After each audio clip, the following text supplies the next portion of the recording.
Okay, so we are live, looks like it, right? Or we sure should be. Hopefully we're getting that information and the stream is starting. So welcome everybody back to another Monday edition of a business Q&A where we are trying to take and help you grow your business. Yeah. So, Business Mondays. Yep, Business Mondays. So it's every Monday's a business Monday for us, and so it fits right in, doesn't it? Sure does. With our topic, so it sure does. So, all right. So want to take and talk this evening about progress or moving forward in your business. That's going to be the main topic tonight. That I'll be talking about in between answering everybody and saying hi to everyone.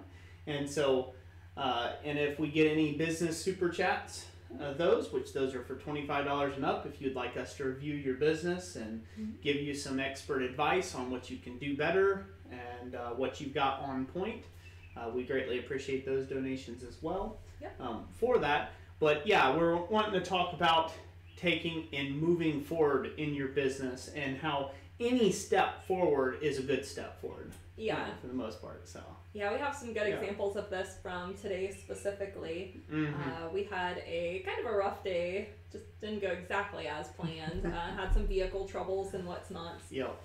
So didn't quite get as many things done today as we would have hoped.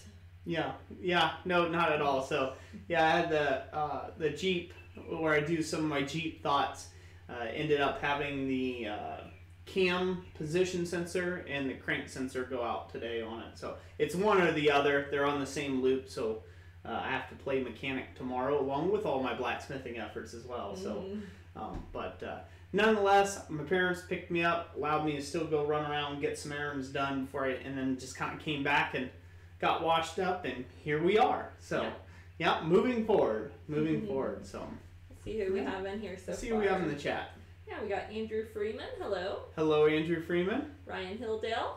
Hello, Ryan Hilldale. Good to have you in the chat, sir. Coffee's Forge. Coffee's Forge. Billy Good Strong. to have you. Billy Strong. Yep. Once again, good to see you again. Thank you for joining us this Friday evening, or this Monday. Monday evening. I'm getting my live streams messed up. Yeah, so, yep. Brian Neely. Yeah, Brian Neely. Hello. F Sims 97. We're doing great. So, just trying to move forward with business. That's the tough part. So, Josh Wright, hello to you again, and David L. Helder Jr. Good to see you online as well. So good to have you all in the house. Graham Pepper, always a pleasure to have you as well, sir. So what do you do when you have when you have hiccups? Hiccups in your business, hiccups in your process. In your production, and how do you recover from that? That I guess that's one of those things that everybody has to kind of figure for themselves. But generally, the way that I like to look at it is that you get choices in life. You get to either be positive and choose positive things and positive ways of thinking, or you get to think negatively about your situation. Right. And depending on how you're planning on deciding and choosing what you want to think about that situation is how much speed you'll get still for the rest of the day. If you take a licking, you got to keep on ticking, right? But if you get a licking and you're just sitting there like all day for the rest of the day, it actually knocked you harder than what it would have if you would have just took the punch and moved on. Yeah. For the day. So that's kind of my approach. What's your approach, Jess? And then we'll say hi to some more people. So yeah. No. There's definitely those times where something just doesn't go the way that you want it to, and you just want to quit and give up. And I don't know, I kind of felt like that this morning. But yeah, ultimately, like I found a few things that I could still get done, and I made some progress, so that did feel good. Yep. Josh Wright says, "Work more, LOL." Work more, yeah. Oh. Also, let us know how the audio is going in the stream and that the picture quality is good and all that good stuff. As always, just let us know what you think about that as well. Hopefully I'm not coming in too hot. My voice is a lot louder than what Jessica's is. Yeah. Partly because I'm tone deaf at lower tones, so I can't hear myself talk if I don't talk loud. So, Mm-hmm. and we all know Roy likes to hear himself talk. I know somebody was going to say something about that. I left that door open. Yeah. Well, there you go. You filled it in. So yeah, Ryan Hildell. It's our busy season most the time. I miss you these days. LOL. Well, that's a good problem to have, Ryan Hildell, for sure. Mm-hmm. David says, sorry I missed the last couple of videos. Just been really busy. Yeah. Oh, Coffee Sports said, Roy, I could fix that for you in a GIF. No thanks. So audio seems good. Good. Audio visuals good. Good. Thank you, Justin. Yep. Thank you, everybody. So, question for you guys. Is there anybody who this is your first time joining us on a live stream? Yeah, let us know if this is your first time joining us. So. Yeah, definitely. Yep. Yeah, and we had some, so Roy is saying he's a loudmouth. Yeah, that's correct. So. Pretty much. Oh, but yeah. So everybody that's in the live stream, I see some familiar faces, so we had an absolute wonderful Friday night live stream, and we want to thank everybody once again for being there and all the great love and support. We really enjoy bringing better and better quality content, and trying to take and help you all out there, our viewers and, our YouTube family, that's what we could probably affectionately call you. We spend so much time chatting with you and things and stuff, and right. And although we can't see any faces, yeah, just screen names. Yeah, just screen names. We really do appreciate all of y'all, and we do feel like we, connect quite a bit. So I want to acknowledge Josh Wright. Thank you, Josh Wright, for the $1.99 super chat. We appreciate you. Thank you so much for that. So. Yeah, Bartska says, I'm 16 and I have many crypto coins, so do you think that everyone can do it? Well, let's see here. So you're 16 and you have many crypto coins, so do you think that everyone can do it? If cryptocurrency is something that you want to get into, then yeah, I think just about you can get into anything that you want to pretty much in this world. The way I look at life is you get 3 spins on this big rock. So, you get your first 30 years, you get a second 30 years, hopefully, and then you're never guaranteed that third 30 years, that other trip around the sun here, okay? And so, you got to do what you want to take and get into. I would be very leery as far as investing-wise into stuff that is not proven. Always spread your money around a bit and don't get, how do I want to say? Don't put all your eggs in one basket. Yeah, that was a general term. Yeah, that's right there. I have another terminology I use a lot. But yeah, you don't want to take and put all your eggs in one basket. That's for sure if you're trying to invest in things. Mm-hmm. And that same thing goes for items in your business, stuff like that. Anything that's in your business for... you don't want to just go all in on bottle openers, and it's okay if you do, but you got to add different styles and stylings, and because not always are they going to be a hot seller, right? Or whatever you may make. Maybe you're a basket weaver or something. You can't go all in on just one type of basket, because then you'll have a very seasonal business that'll tend to die off when that market dies off, which they all do. And people start looking at other things or other types of baskets or this or that. So, right, yeah. We actually did a 3 at 3 on that, the business diversification strategy. All right, continue. Sure. Brian Neely said, first business live stream, not in business yet. Well, good to have you a part of the business live stream, Brian Neely. You're getting a good start on it, sir. Yep. Bartska says, yes, it's my first time. I join and love it. Awesome. Yep. Spencer Coots, let's see, he's addressing the group. Somebody else, yeah. So, Spencer Coots, essentially we are talking about how do you move forward when you kind of get knocked down in business. How do you stay productive when it feels like the whole day fought you about productivity. So that's our main topic point this evening, but we're here to answer business questions, more or less, the Q&A. So, go on, honey. All right. Let's see. David says, right now I'm making an axe, drawing the design right now and thinking ahead to finishing it already. I'm wondering how you wedge yours. Do you use wood and glue, wood and metal, plastic, etc.? Okay, so I don't do many axes as far as axes is concerned. I have rehandled a few, and usually I don't use glue or anything like that. It's just a wood wedge, whatever was provided with the axe handle. I know that there's some guys that like to use the glue, which is, I mean, it's a smart method. I mean, if you think about it, the wood glue should hold up and hold the wedge in place and stop it from slipping back out. You know, that's about all I know on axe making when it comes to that. And he also said, what stock size would you normally use? For what? For axe making.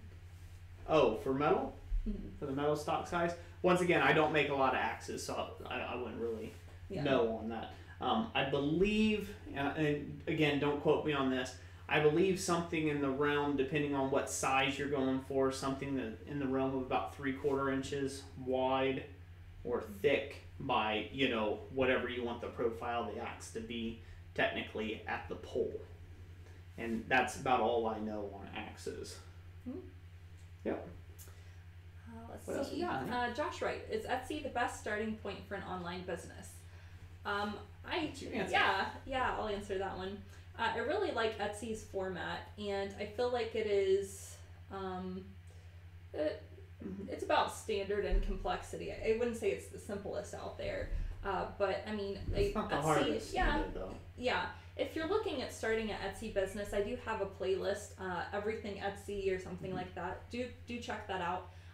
As far as Etsy, they are very cheap on their prices. Their listing fee is like 20 cents an item when you relist an item or list it for the first time. Their percentages, their commission percentage is 3%. There's also a 3% credit card processing. And then as far as like just writing a listing, is some photographs, a title, a description, and some keywords or tags. Yeah. Good keywords and tags to place you in the search engine. So yeah, and maybe that's a good way to segue into the blacksmith cheat sheet that she put out. That Jessica put out there. Yes, I will switch over and we'll take a look here. So I actually just came up with a product. It just came out that would really help you if you're looking at starting an online store. And this, for people who sell locally too, it has some really great ideas and variations on different things. But this is our webpage here. It's just blacksmithpdfs.com, and it'll take you to this landing page. And then it's the second line down underneath our bundles there. You'll see this one here that says Blacksmith Cheat Sheet, and it's got like kind of a little book cover to it. And it's a digital download. It's $10, and it has 50 different items in it. And the items they have, it's got a pricing range for it, and this is based on research I did on Etsy specifically. It's got keywords, and the keywords are also from Etsy and from Google searches. So if you have your own website as well, you can use those keywords, and that'll also get you Google traffic. And if you're putting the time into your own website to create a listing, right? Take high quality photographs of it, right? You're trying to take and spell it out for the customer what it is that they are buying and why they should buy it. And you're putting out that value proposition out there. You're putting out that value to that customer and what it is that you stand for and your business practices and things like that. It all comes down to the final result, which is you have to be found in search. You have to be found with about thousands upon hundreds of thousands of other people out there all trying to take and put their art out there, right? And so therefore, the more information that you can give the search engines, the better off you'll ultimately be. And the more right type of information, that's the key there. Because you can take and put socks, hair barrettes, clocks or something like that in your search engine, and sure, you'll show up maybe on a clock page, but that customer that was shopping for clocks isn't probably looking for hand-forged ironware. So I have a really good example of this. Yeah, give them a real good example. I'm just going to go to Etsy.com and I'm going to show you an example of this. So just in the search bar here, I'm just going to type in hooks, and we're going to see how many search results come in up for this, and it's going to be probably in excess of 10,000. Well, yeah, way in excess of that. Yeah, so 276,201 results for just hooks in general. Yep. Now versus, let's try hand forged hook. And see how many results come up for that. Now remember that 276,000 there. Now it went down to 2,661 results. Right. So for somebody who's specifically looking for hand forged hooks, if you had those proper tags in your listing, boom, it narrowed them in on a much smaller pool of people. They're not going to look through 276,000 listings. Oh no, they won't even look. They won't even look through 2,661 either. So therefore, it's very important for not only for your item to be categorized properly when you do stuff, but it also has got to take and rank in that category. For those specific tags and keywords. Yes. So the Blacksmith cheat sheet can help you with that. Yes. So now we should segue back to where we were at. Yeah, get back over there. There's our shameless plug. Yes. Switch us back over. Let's go back to the main cam. So. All right. Hope everybody's there. So. Let's see. As for the Honor Forge, Jess, I want to buy your book. Awesome. Thank you. Hey, I think you'll really enjoy it. I mean, you've got a great store already, so I'm sure it probably keeps you busy. Yeah, it probably does. So yeah, you guys are doing awesome over there. We follow you on Instagram, so. Yep. Let's see, let's back up just a little bit here. I think we got. Oh, cool. Right here. Let's see, Ryan Hillsdale, if you're still on your way out, we'll catch you next time, bud. Yeah, thanks, Ryan Hillsdale. You're probably already gone. Sorry, pal. Oh. Josh Wright, or like eBay or something else. eBay, I like their mobile. I do like their mobile platform. They make listing on a cell phone very easy, and they have a lot of suggestions as far as like pricing stuff. You will find that for artwork items, it will go for less on eBay. Yeah, ultimately. Stuff like tools, like tongs and things, if you make tools, I think eBay could still be a good platform for that, because a lot of blacksmiths do go to eBay to look for blacksmithing tools. Graham, he gave us a $2 super chat. He said, thank you, Graham. We greatly appreciate your support as always. Spent $100 on Mother's Day market selling all tulips. Or wait, on Mother's Day market selling all tulips. Did you make $100, Graham, or you spent $100 on a Mother's Day market and you sold all your tulips? You'll have to clarify in the comment section there. But tell us a little more about that. But awesome nonetheless. So. See Josh, right? Okay, great. Thanks for that. You're welcome. Welcome. Let's see. David L. Hyder Jr. We'll see you later. David. I'll just start calling you David. Oh. Yes, my book is, I am going to go ahead and do it in the all plans bundle. So anybody who's looking at getting all the plans, which includes all the power hammer plans, all the tooling, guillotine tool. Yep, that's in the all plans bundle. Yeah, so, and that's at a discount of, what they would be separate. Yeah, I think our value on that's getting close to $150 or more. I've resold it lately. Yeah. Let's see. Brian Neely, are there other online shops other than Etsy and eBay that you have looked into, and why didn't you go that way? Yes. Good question. That is great question. I love that one. Yes, it is. So some of our experience specifically has been with Custom Made. We did use their website for about a year, and at that time they had WePay. They used a credit card processing called WePay, who was too quick to return money if a customer had a problem without actually mediating the problem. I'm gritting my teeth and bearing what I'd love to say about WePay right now. Yeah. So. Additionally, they did not have a phone number where you can call and talk to a representative. Yeah. They would only talk to you via chat or email, which was not convenient with blanket responses. Yeah. So basically, I don't know if you've all ever had and dealt with customer service before in the past, but it's a classic thing on customer service where, hi, valued customer. Your call is very important to us. We will get back to you with a customer service representative at our earliest convenience. right? Right. And really what they're saying is go pound sand because we're never going to actually talk to you.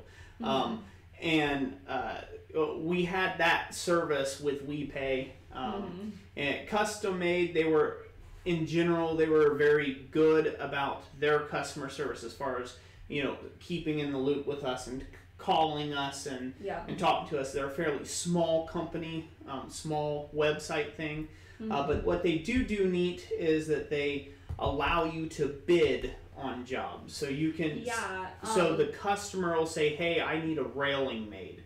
And then you and whoever else that sees that come up in their inbox, you can then go after them with your quote for whatever their specifics was and things like that. And we did make a good bit of money. I think we made nearly $12,000 on the site. We made nearly $12,000 while we were on it in that year time. So it is, I believe at that point it was specifically for sellers in the U.S. I don't know if they've expanded that yet. When I first went to their webpage just now, it looked like they were trying to heavily market jewelry makers. But then going down to the bottom, I was able to access their other categories. Like I went into the home and garden, and here's a few examples.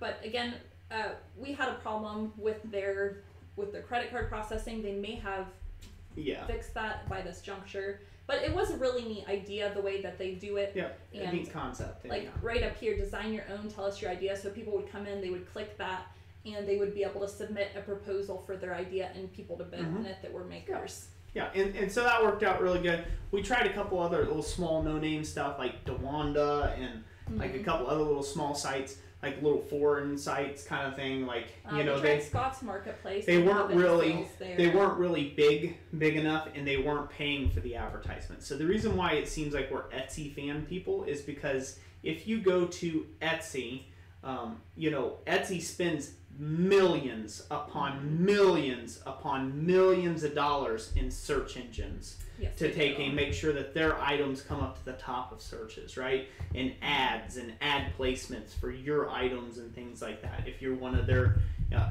top upper tier people, right? And they spend a lot of money out on that. As you get into these smaller and smaller sites, they don't have that same marketing budget, and so therefore your items don't get as much exposure. Yeah. Here's an example of what Roy's talking about. Just on Google, I typed in hand-forged S-hook, and you'll notice right here, Etsy's got a result. Here's another one. From Etsy, Yep. Going down a little bit, here's one by Etsy. There's another one by Etsy. Yep. So they have a very big marketing budget. You don't have to pay anything additional to be part of that. They just automatically... They're already doing that for your items, but again, that's where the keywords promote are so stuff important. that sells. Stuff that sells, they promote very well. So yes, So try the larger places. I stray away from eBay these days at all costs. Etsy is our main breadwinner there. There's also Amazon. We're a part of Amazon. That's not for any real big projects or projects that'll take longer than a month, because they close out your job ticket on you. Yeah, so we are part of a specific category on Amazon called Amazon Handmade. They launched that I think about 1.5 years ago. So it is fairly new to Amazon, but it is for makers. And like Roy said, right now they have they will not let you extend the timeline on an item past 30 days, which is kind of a downside. So it has to be an item that you can make within 30 days, and otherwise they automatically refund your money at the end, or refund the customer's money at the end of that time frame. Yeah, and I want to acknowledge real quick. I'm glad that helped you out, David.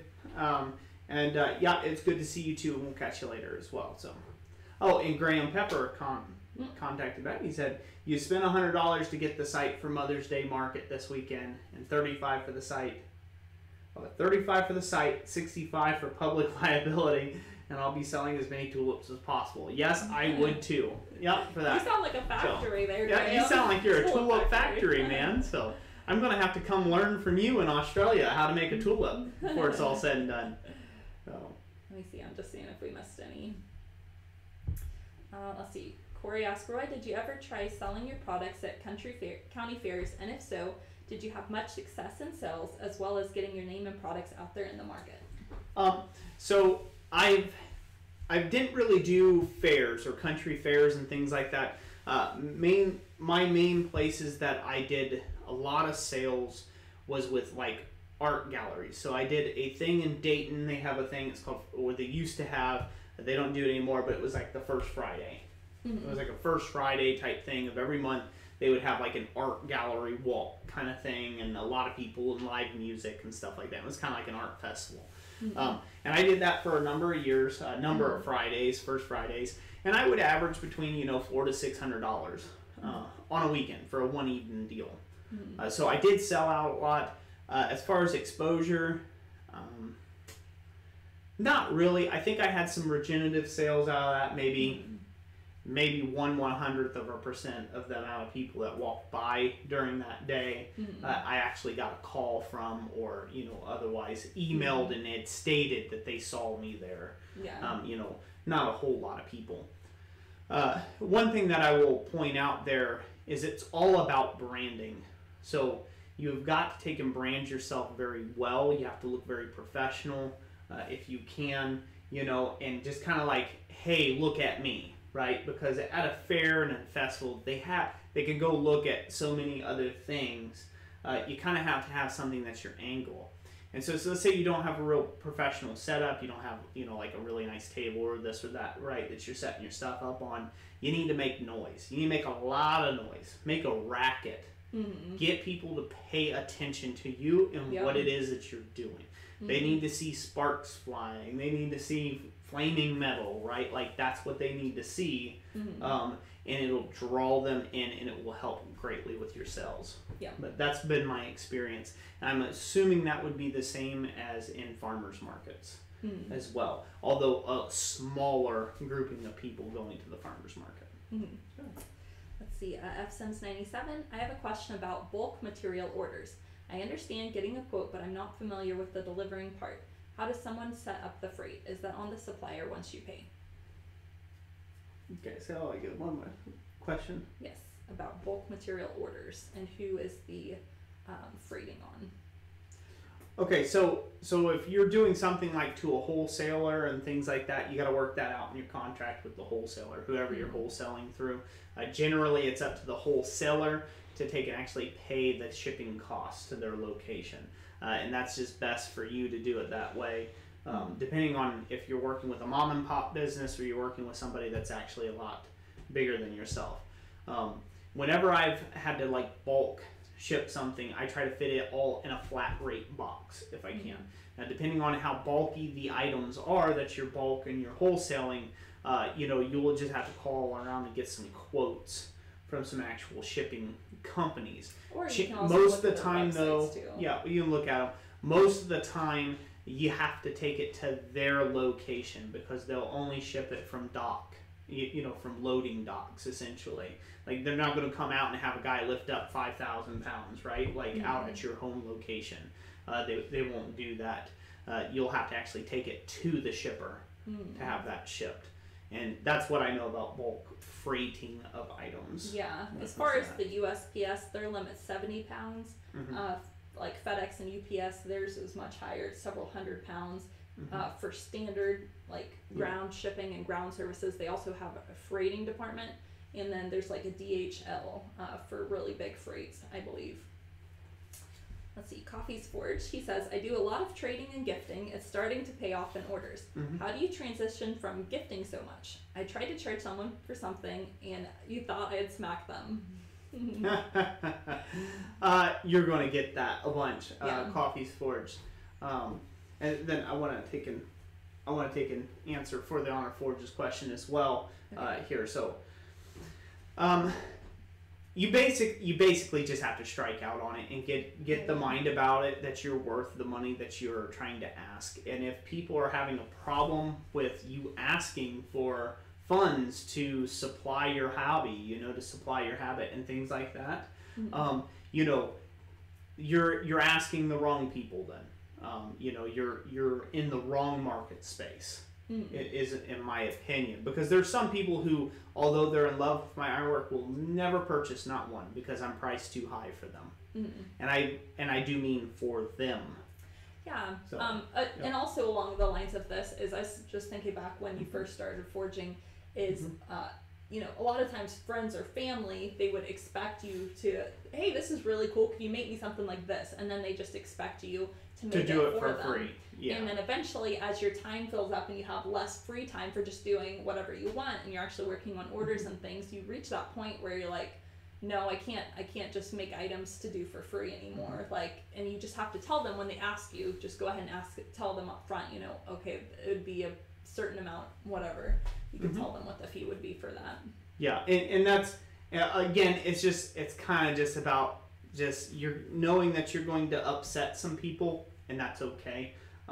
You know, with that, and just being comfortable with that. It'll get better and better, and eventually people will come to you without the expectation of you doing it for free. If you do free work all the time and gift work all the time, they're only going to expect gift work. It's kind of like give the drunk a drink, right? Like give a guy give someone an inch, they'll take a mile. Kind of that kind of aspect of it. And so once you start charging for your work, it'll weed out the people that you most likely don't need to have your work in their house, and it will open new doors of opportunity to the people who do appreciate you.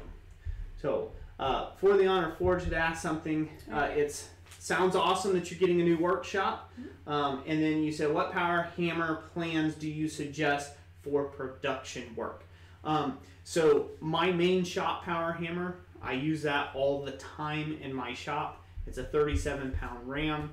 I do know that just not going beyond my own plans, I know Clay Spencer sells a power hammer plan for a tire hammer. I've been through that. That's another good plan. I don't offer that plan. You'll have to contact Clay Spencer himself about that. It does seem to be a lot more complex of a build. Yeah, it is a lot more complex of a build. The second to that for production work, I would say the beam hammer. As long as you make it very stout and strong. And you can also change if you're worried about the wood not lasting as long as you'd like. You can always make it out of steel as well, depending on what you want. But for production work, I would say something like my main shop power hammer with the guided helve. That has been especially handy, and it's fairly quick to change, you know, the height of the striking of the dies. However, if you do make yours, I would maybe suggest to make them with just a little bit larger die areas that you can work with for tooling, that sort of thing. So that's my suggestion. Yes. Mike G, welcome. Yep, Mike G, good to have you here. So Matthew Schofield, hello. Yep.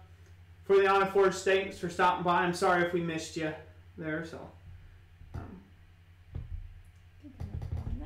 Okay, you're at the bottom. Okay, cool. Yep. Winter Night Warden, welcome. Yep. Welcome, welcome.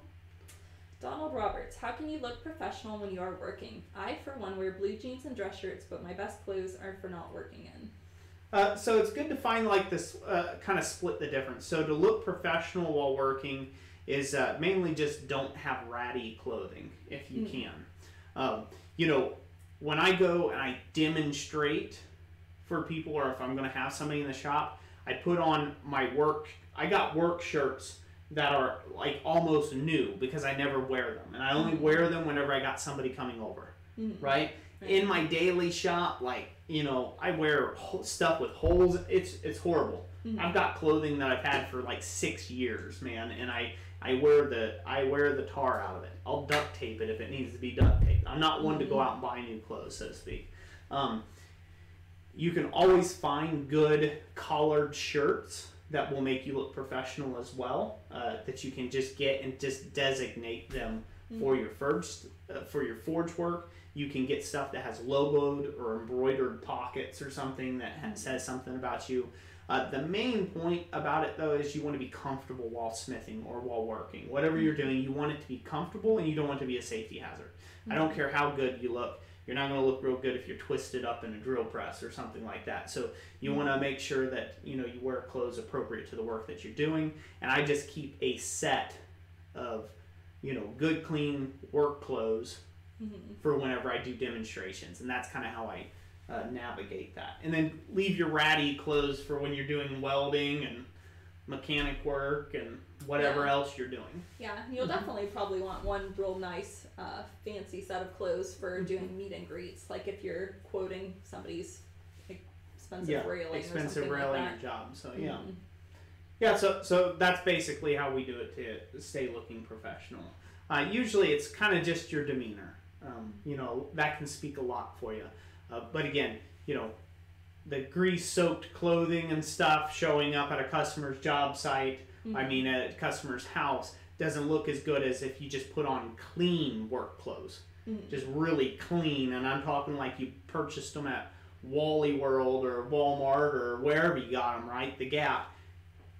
Like, they look good when you come up. They're just not all dirty and stuff. It's okay if they get dirty over time, and then they make their way out to your grease-soaked clothes with, blacksmith grind clothes that you use in the shop all the time. And you do like to wear black a lot, so that hides. Yeah, black helps. Yep. What else we got here? You're welcome for the Honor Forge. Oh. Coffee's Forge says, thanks for the help. It was a good friend who wanted a knife for a gift for her husband, but wanted it for free. She said it doesn't take anything to make that stuff. He files it with no power tools. Let's see. Well, why don't you come on over and make one for him? Buddy, that's a Roy rant coming right there. You should have a coffee rant, sir. You should have a coffee rant about that one. So, I've had that before. What did he say? It was good friend who wanted a knife for a gift for her husband, but wanted it for free. Yeah. Might not be as good of a friend as you think, or at least not one that you want to mix business and pleasure with. So that's kind of, sometimes you just have that. I have family members that I just don't do business with. Basically put, they're only expecting a handout or expecting it for free if I do something for them. And so, no, my time is worth something. I still have a life, I still have kids, they still need, like clothing and shoes and stuff, and like health care and that sort of thing. And anybody who expects you, the problem comes from the expectation.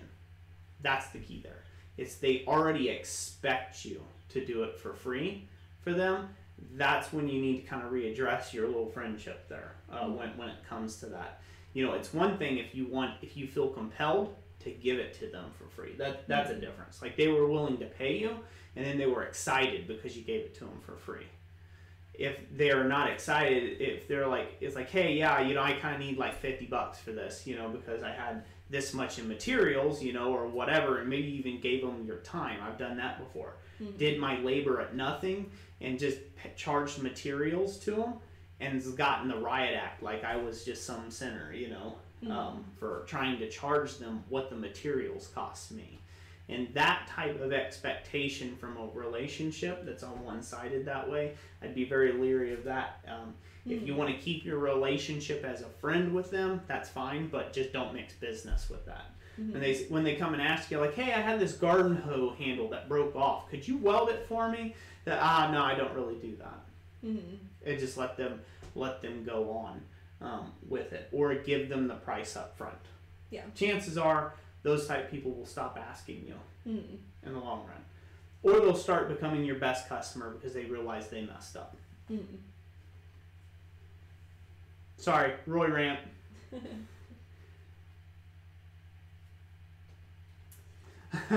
Give yourself more credit. Your arms are powerful tools. They are. Coffee rant, yes. Yeah, that's right. Oh, that will never happen. Might get dirty. What else we got here? Winter Night Warden, he said, I've done small wall-hung plant hangers for Mother's Day, but I need some other ideas for small things to do. Help. So for Mother's Day. Yeah. So some Mother's Day, the items that come up, you could always make like little small dishes, like ring dishes, things. You could do those out of steel. You could do those out of copper, brass, bronze. Yeah. Mainly whatever you have on hand that's in sheet format. You can make like little ring dishes, like textured ring dishes. You can cut anything in the shape of a heart, and it pretty much sells. You could do heart-shaped wall hooks, trivets. You could do a trivet if you know how to make a trivet. You could do a heart-shaped trivet, things like that. wall art, wall decor, like mom, just like cut out wall decor that spells out mom on the wall that somebody can screw. Anything you could stamp, get a stamp set, keychains, a little necklace pendant. Little keychains for or little necklace pendants made out of copper or some other little semi-precious metal. That can work very well for Mother's Day as well. Flowers, the sky's the limit on that. It's basically based upon your skill level. I like making little Russian roses or something like that. They're quick and easy. I've got a video on the channel of how to make those, and they're a pretty quick. They're a really quick thing to make, and so you can make up a whole bunch of them, and those will sell very well. Yep. By the way, Winter Night Warden, where are you selling? Do you have an online store, or is it gonna be like at a local show? Yeah. Let us know in the comment section on that. So, what else we got? Sure. Let's see. Brian Neely, the mind is an amazing and powerful tool. Yep, that it is. Oh. I did not really friends anymore. Missing the joke on that. So here. John Tompkins. Okay, I get it. I'll take one for free too, good friend. LOL. I got plenty of friends that would be like that. Luckily, I've got a lot of friends who aren't. So. Let's see, Joshua. He has a question about, I'm going to build a brake drum forge. Should I line the drum with refractory? Exactly, a business question. Well, that's not a business question, but you know what? That's fine. We'll go ahead to this. If you have if it's cast iron brake drum forge, you don't have to take and line it with refractory. It's cast iron. It's not going to melt on you. The only reason to take and line it with cement of any sort is if you just want to keep it a little cooler. That's it. But eventually it'll heat up anyhow. If it's a steel one, it's a steel fire pot, and depending on how big your fires are that you're burning in, and it's just regular, just plate steel, then you may, depending on its thinness, want to take and do that. But I am generally in brake drum forges don't do that. I don't line them. Yep.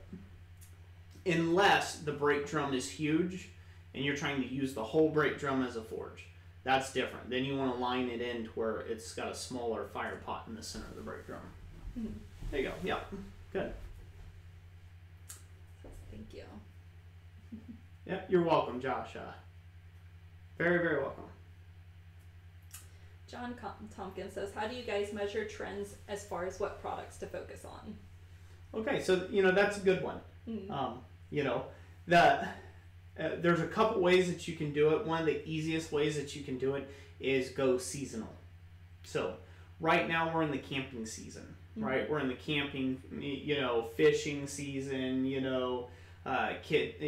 grilling season, things like that. And blacksmith, think of all the blacksmith type items that you can sell around that, right?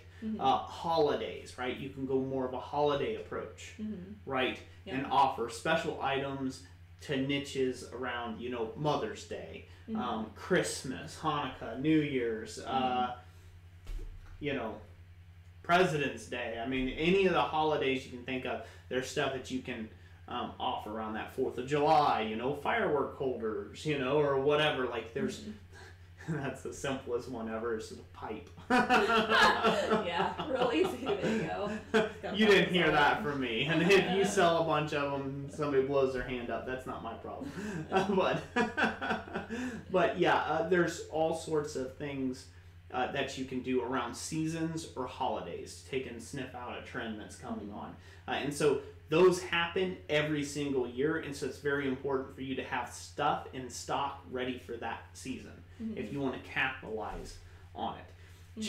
The way trends work, and as less you get ahead of the trend before it's there, it's usually over and done with before you hop on board. And because blacksmithing's a slow craft, by the time you got stock built up enough that you are selling it, it's already gone. The trend's gone. Yeah, I do have a little bit to add to that on trends.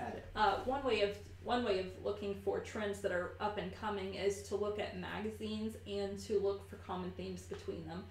So, for example, angle iron furniture. That's been one of the bigger ones here in the recent, I don't know, 2 years or something like that. So it has come into popularity since then. So you can see like angle iron end tables and coffee tables, and like if you get into furniture making, that would be a one route. You could go add a few items like that to your store and see if you get traffic to it. And what's the other one? The other one was like industrial style. Pipes. It's just like fitting together pipes. I mean, that's not exactly blacksmithing, but you could perhaps put a spin on that yourself, and include some forging in there. There for a little bit had been gears, like gear stuff. Steampunk. Steampunk, it was a phase there for a while. You know, you could sell anything steampunk. Yeah, just put some little gears on the side of whatever you're making. Whatever it is. So and that's kind of how trends are. So you just got to keep your eyes open. If you're on Etsy or eBay, a lot of times they'll start showing up trending items. So their metrics know, their computer knows what's going to be trending before you do. You know, and so if they start throwing something on front page, chances are that might be the trending item. You know, of the week, the month, the year. You never know. So they do try to take and show that whatever starts seeing like it's picking up in sales, they want to promote extra. Because they get a cut of that, and so that's a good way of figuring that out. Yes, it is. And what else we've got? Let's see. Before we move on, and then we'll move. Go on. Back just a little bit. Horace Kincannon, sorry I'm missing you today. Still at work. God bless and thank you. God bless you, Horace. Thank you for stopping by anyhow. So. Chaos Rain, have you heard of the Whitlock's Wood Forge? Yes, I have. So I haven't had a chance to use it. Oh. Winter Night Warden. He said he's selling his stuff word of mouth. I have only my phone for internet access. When I get more money, then I can upgrade to a computer for online shops. Yep.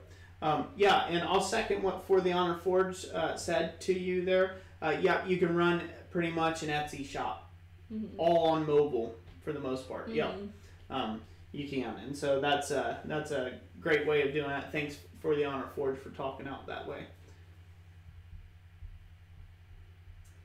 So you were going to something, honey? I just wanted to catch up to those. Sure. No. Oh, he had asked what you thought of Whitlock's Forge, but you said you hadn't used that before. Yep, I haven't used them, so. 3RDI. Any advice for young people like me? So you're not alone. There's actually quite a few young people that's been in this live chat and in last Monday's live chat. We do have some advice for you. Part of it is just practice. Like find one particular item that you like to make, whatever it may be, and just practice a lot at making those. Try some with some variations, whether it be bottle openers or hooks or whatever it may be. Yeah. Somebody had said last live stream that they were going to try to market their items to teachers. So they were kind of brainstorming some things that might be appealing to teachers and things like that. Yeah. Yeah, the important thing if you're young, definitely you got to pass everything by your parents. That's a huge thing, especially if you're sub 18, right, years of age here in the United States. You've got to pass everything by your parents first, and most parents are going to be in agreement with you about you being able to sell stuff and things like that and support, and they will probably support that. It's way better than you sitting there playing Xbox Live all day long or something, right? So the biggest advice that I can take and give a young person that's wanting to start out in this field or the craft of blacksmithing or business in general is just start. Start on something small and get it out there. Start building up a name. Get out your reputation for quality customer service, right? And then your craftsmanship will get there eventually. Not everybody's going to start out at the top, right? Like you're just not going to get there. Blacksmithing is an old and slow craft. And it takes a long time to learn it well, right? And so, and even when you think that you know it well, it's a mean mistress, and it will work you over, and you'll just like, oh man, I thought I knew how to do that, and then it'll just ruin your day, okay? And so, but that all comes with time, so you'll never stop learning.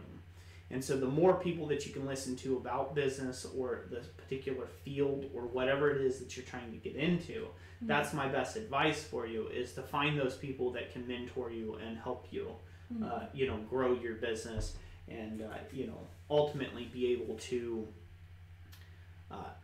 give you some pointers along the way to shorten your learning curve. And then, the other last thing is stick with it.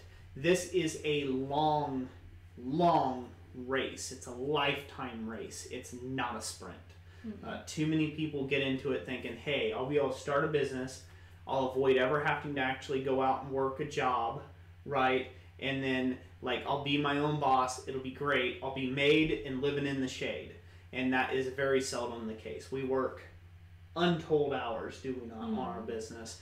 And we're getting into our busy season where we work 90 plus hours a week. And we've got 3 kids and house and YouTube and business chats and things, everything we throw on top. So we work tirelessly at our business. And so, you know, you just have to have the stamina to go the distance when it comes to that. And then, you know, for some people, it's not their thing, and that's okay too. You know, some people, it's not their thing, but, you know, just, again, stay the course, run the long distance race. Don't care about anybody who looks like they're sprinting, because chances are they'll fizzle out before they get to the end of the finish line, and you'll just right back on past them anyhow. So yeah, I do have a few things to add.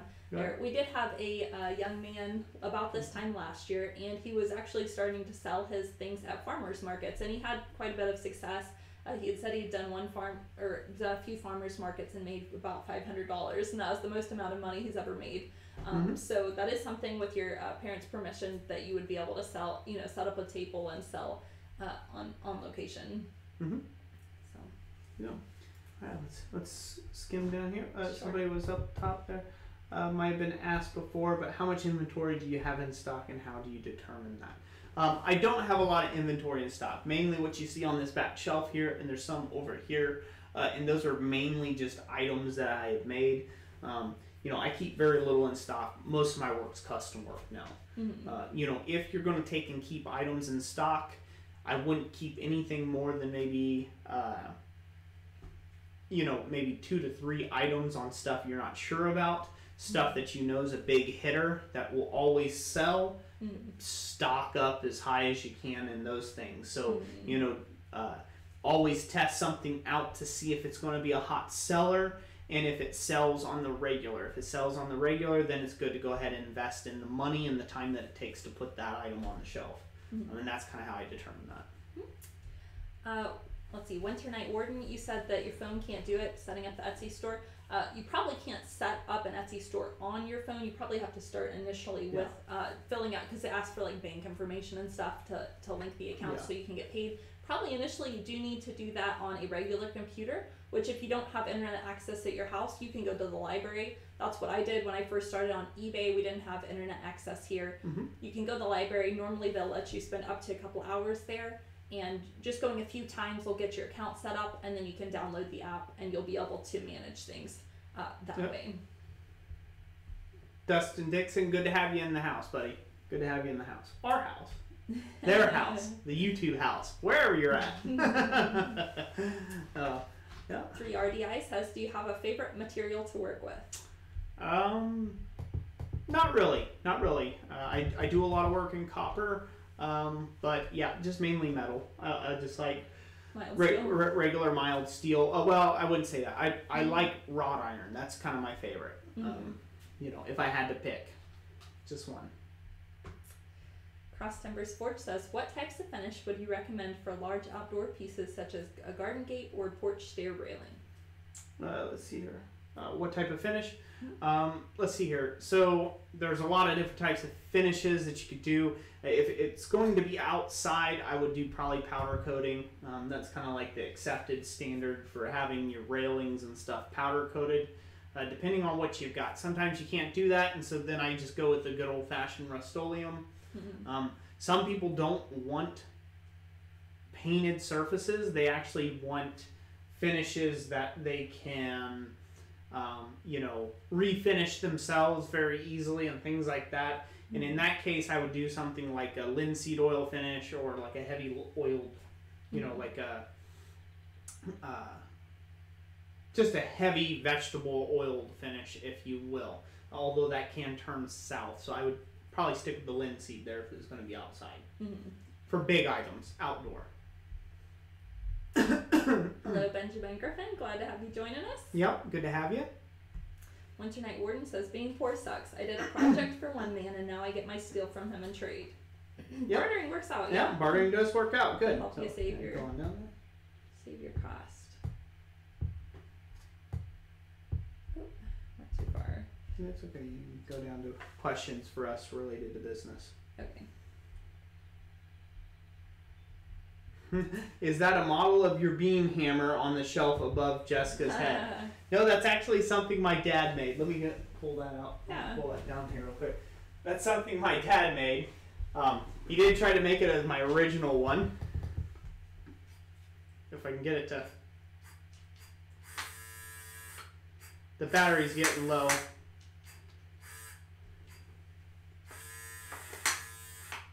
So it's getting a little low on it, on the battery, or it might be twisted up here.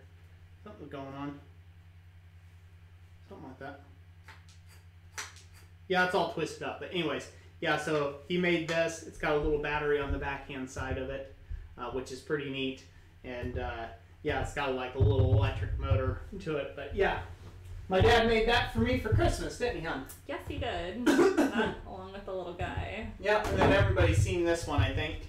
Everyone's seen this one here. And this is one of my intros. He also made this little hammering guy here, complete with the video camera facing me. So, yep. Thanks, Dad, for that. If you're watching. Yep. I'm just getting set up to answer one of the questions here. Okay. So. Go ahead. Okay. So. All right. I don't know questions to answer. So, Jessica, you getting ready to answer a question? Yes, I am getting ready. Okay, all right, so let me pop them up and get them to it. The window here. There we go. All right, the question was about social media, and it says, John Tompkins, he says, can you speak about how valuable different types of social media is and how you're using to grow or broaden your business? Good idea, John Tompkins. So, yeah, I'm going to pull up some of the main ones we're using here. We use Instagram quite a bit. That's actually probably the one we are most interactive on. And I wouldn't say that we've quite conquered it yet, even so. I mean, we haven't learned all the ins and outs of using the hashtags and stuff to get the most amount of exposure yet. But in the time that we've been doing it, we do have 1,753 followers there. And we should be posting probably about once or twice a day. I've been doing it a couple of times a week. But like this we kind of use as a behind the scenes where we get in touch with people. So we encourage people from YouTube to go over there and follow us. So when you guys do projects and stuff, you can do hashtag Christ Centered Ironworks, and it lets us, it tags us in your post, and we can check out your stuff. So we use it to interact with people on that way. We did one of our giveaways or something. Was it Christ Centered Ironworks 10K giveaway? I think was our hashtag. So we had people tag us specifically in that, and it was a good way of community involvement. Additionally, we get people on Instagram that just follow us and things like that aren't blacksmiths. So we do get additional reach that way too. Yeah. And we really like Instagram's format because it is just such a clean, with the photographs as the main focus. You can use it to tell stories. And so we include a little bit of everything, a little bit of forging, some behind the scenes, some, just what's going on in our life here. And we use it in that way. Now, John at Black Bear Forge, I wonder if I can pull him up. Yep. Black Bear Forge. Sorry, John, if you're watching this. We should have asked you before, but you're public, buddy, so we're going to use your name anyhow. So yeah, so he has done a really fantastic job with his Instagram. He's grown 32,000 followers here, and I'm not sure, I haven't asked him where the majority of his followers come, if it's just organically he's gained them, or if it's been from shows and stuff, because he does do a lot of shows where he takes woodworking tools and things around, and I've seen some of his posts about some of the events he does, so he may have gained some of his subscribers that way. So I was just going to point out his Instagram in that way. Another one that people really like to use is Facebook. We have not been using Facebook a whole lot, so if you message us there and it's been a little bit of a delay for us to get back, we apologize about that. We just don't like Facebook's format as well, but we do post some things there. Let me get this out of here. Not now. Okay. So we have Darn some ads. reviews. Yeah, they're trying to get us to sign up for Facebook. Yep. So our followers here, I'm not sure how many followers. It probably says up near the top somewhere. 930 people like this. Yep. So we get a chance to do reviews And 947 here. follow this. So yep. Yeah. So we have some reviews. We did some video posts. There's one from a bottle giveaway we did a while back. So Facebook's still really popular. Excuse me. And then lastly, YouTube. Actually, YouTube is a form of social media, and you can use it to grow a business. Let me get a drink for a sec. You go ahead. Yeah, you can use it to help grow a business. Offering products, services. Just really, the main way that we use YouTube for helping our business out is exposure in the way that I am eventually planning on transitioning from doing the art side of things. I'll still be doing artwork, but different kind of artwork that takes a lot of my time per piece from the more production aspect that I do right now. And I'll be transitioning more into teaching, and that's kind of like really where I want to go with it. That's where I want to be ultimately, is to be a blacksmithing instructor and to instruct people. And so we use our channel in that way, is trying to take and go out and, again, instruct people, help people, like we are doing here on this live stream. Yes. Yes, and I did a video. Okay. I was going to say, one video I did do a little while back called, I think it's 5 reasons why you should make videos, is because you can actually make product videos. Like, you don't have to do tutorials on how to make something. You could do like a artistically shot video of you making one of your products and then share it on Facebook, and then you can use that link and go ahead and share that on Facebook and other forms of social media as well, and include your website, and down the description you can include a link or a pricing or whatever, and you could draw some additional traffic that way as well. Someone said, Jessica, your shirt is crazy in the side screen. Okay, I do. Yeah. It's like all zigzaggy. It's got little stripes. Yeah. Sorry. No, I think they're seeing the screen from the camera. They're seeing the focus peaking, I bet. Yeah, I just see when I move it has this I don't know. Yeah, it is. Kind of interesting, huh? Yeah, sorry guys, I didn't think about that. So. Billy Strong, good to have you. Sorry we didn't see you go. Robert Wagner, glad you like the new set. Let's see what else we got here. Really like your treble hammer bit. Oh. Sorry. There we go. Alright. Pull down the handle. Would that add power or no? Winter Night Warden, the power hammer video, so like the treadle hammer, the point of the springs behind is to lift the head. So treadle hammers, you have to fight the resistance of the spring to pull the head down to do the hammering. And it's a bit of a balance. So you might have to take a spring off or add a spring just so you get that head just suspended enough that when you step on it, it comes down with a nice even motion. But it is the stomp that'll add the force, not spring pulling it back down on the front of the head. That would be counterintuitive and counterproductive.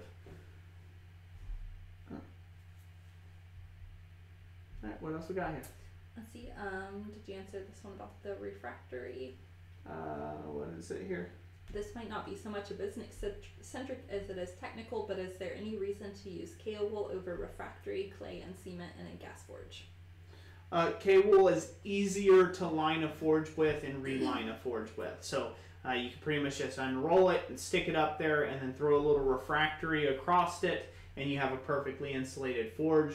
As where with clay and other types of castable refractories, they have cure times, they have setup times, and then they also have heating time, by the way. You can't just fire those suckers up and bring them up to full speed, and in fact that's what most people make a mistake at. You have to run that thing at a lower temp for a little while just to get all the moisture driven out, because that cement does suck moisture if it's in an outdoor workshop. So it takes a little bit of while, it to heat up, and then you can go up to full speed, and then it's great stuff working with. You know, K-wool, you don't have that issue. You can pretty much go full bore, full tilt right out the gate. Mark S says, does silver forge well? Wondering if there's a market for a forged silver spoon. There's plenty of markets for forged silver and forged silverware.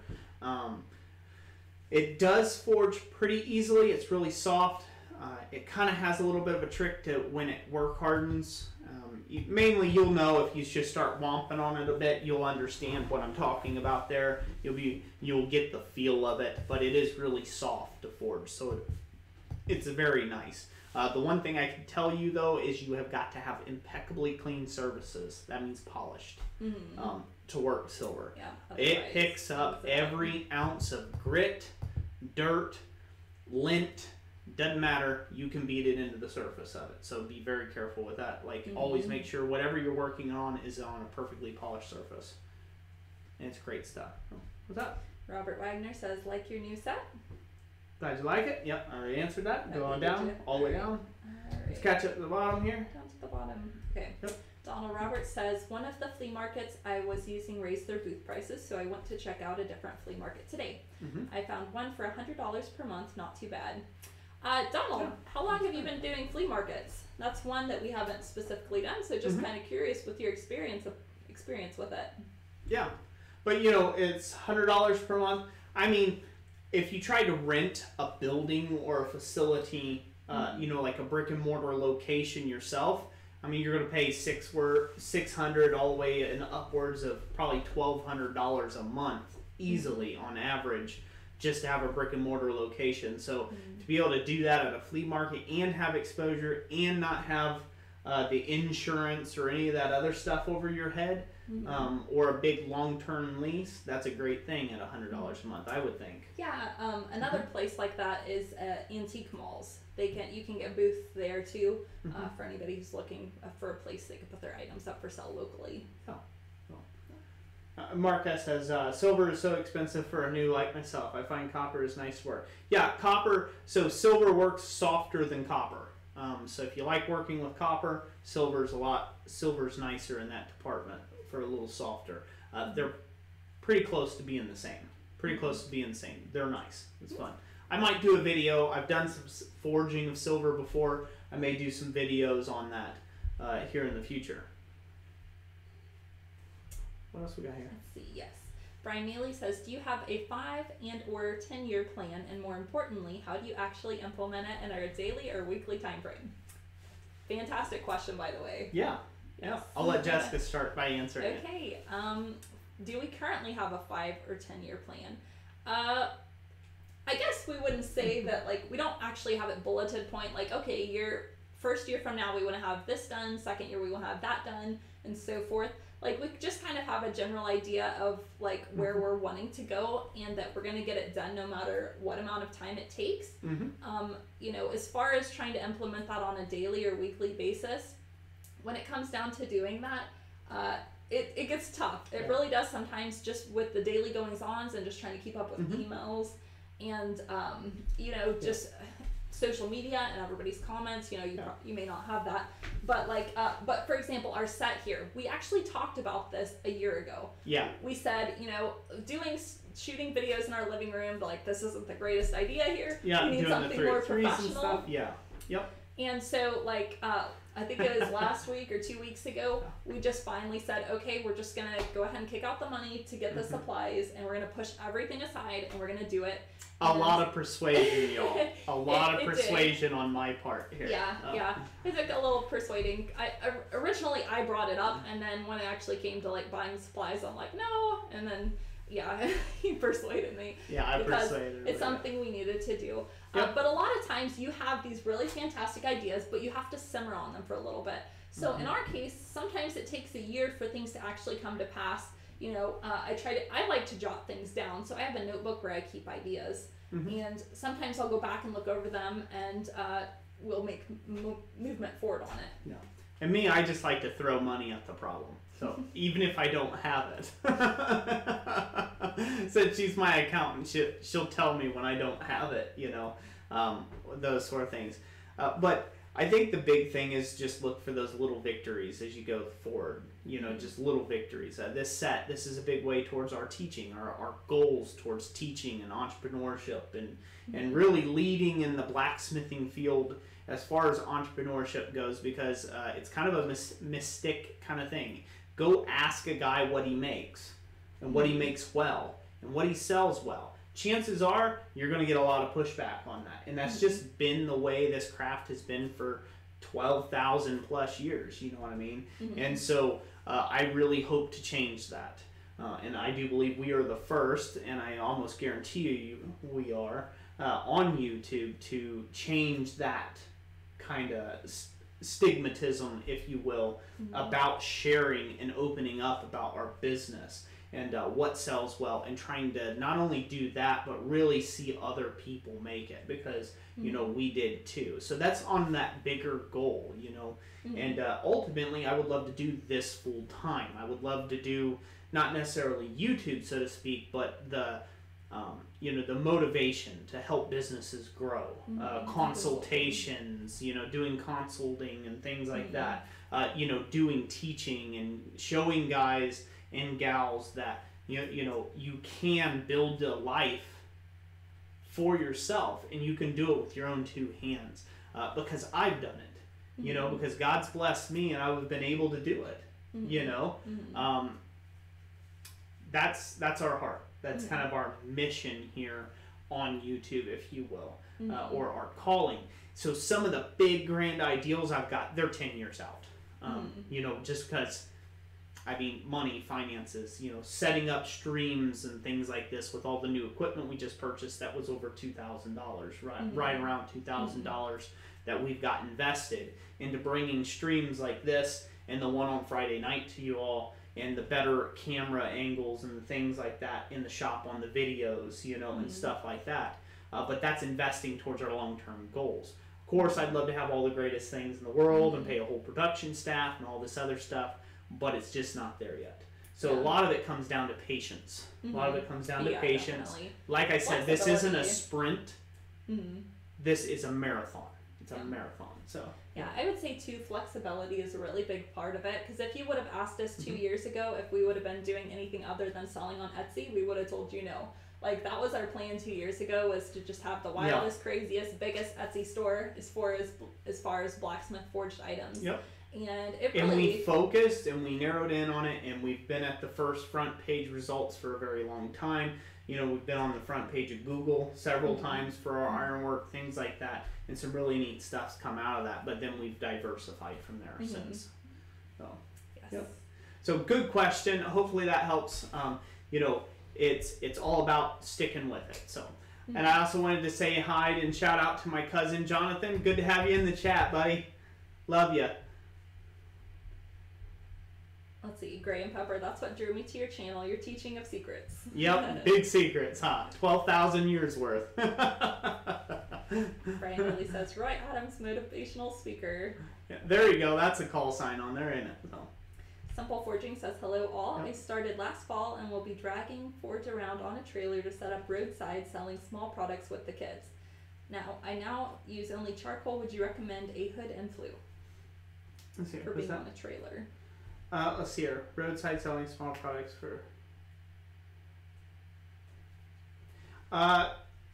if you are doing it, if you're wanting a little more panaz, a really neat looking hood and flue could be nice. And it could also help if you got a little portable flue system to get that smoke or whatever you've got there above all your customers coming up. Nothing like getting smoked out when you're trying to look at an item that you want to buy. So, you know, in high wind situations, things like that, having some smoke go up where it belongs above people can be a good idea. So I would suggest it, yeah. The Famine 01, you need to dress up more often, LOL. Yeah, that's Jonathan. Oh, okay. I think, yeah, he commented back a little bit, but yeah. Yep, I do need to dress up a little more often. See, John Tompkins, how are you using search engines on the web to produce hits on your business or trade? So we're using that very effectively by feeding it data. Data. So, you know, Google loves data. Google loves to know everything about you. everything right down to the underwear you're wearing currently. It wants to know. And the reason why is because when you wear them puppies around for 4 months, it wants to, next time you walk by an underwear shop, it wants to recommend you that, right? It wants to recommend you those items, right? And Google is a big old AI tracking system, basically, if you will. Don't fight it. It's going to happen. Pretty much, it's going to happen. It's there already. And so the best way that you can do it is get more mentions about you around the internet. So if you've got an Etsy store, if you have a LinkedIn account, if you have a Facebook page, if you have an Instagram account, and these, you just can't have the account. You have to have posts there. You have to be actively involved. And then if you have a YouTube channel or whatever else, and you can niche this down and only do maybe 3 things or 2 things or something like that, but you have to have a lot of posts in that direction to take and really leverage it yourself. Now, the key there, that means yourself. You can always take and have that leveraged by somebody else. So you can have the leverage on, say, Etsy, like I previously discussed. Etsy spends billions of dollars on advertisement, on buying places and buying ad spots and buying things like that, buying their way to the top of the Google search engines. And so therefore, you get on a site like Etsy and put a lot of your interest in that, they will naturally, if your products are starting to sell well, they will naturally boost those organically across. We have people who've come from Etsy that saw something on Etsy and they got recommended in the Google search to our business based upon that. Or they were going to click on Etsy and they found that, oh, look, here's a like product from Christ Centered Ironworks. And they go to our website instead. And that's a great way of doing that. Publishing through websites that have good reputations or that are well established. So like Weebly's one of them. There's a couple others. Is it Bluehost? I think Bluehost. A few other ones are really well known. And those type websites, they're going to bring people in closer and closer and closer. So. Yeah, I'm going to pull you guys over here and show you this for a second. Give me 1 second here to switch. So this is actually our website. This is Weebly. This is where I actually edit down products and things like that. And I've pulled up one of our products. This is the Mean Shop Power Hammer. And I'm going to show you where if you have a website and a lot of times they give you a place where you can enter SEO information and you may have to look a little deeper. Weebly just changed where they made this information more accessible and it's actually down at the very bottom past everything else.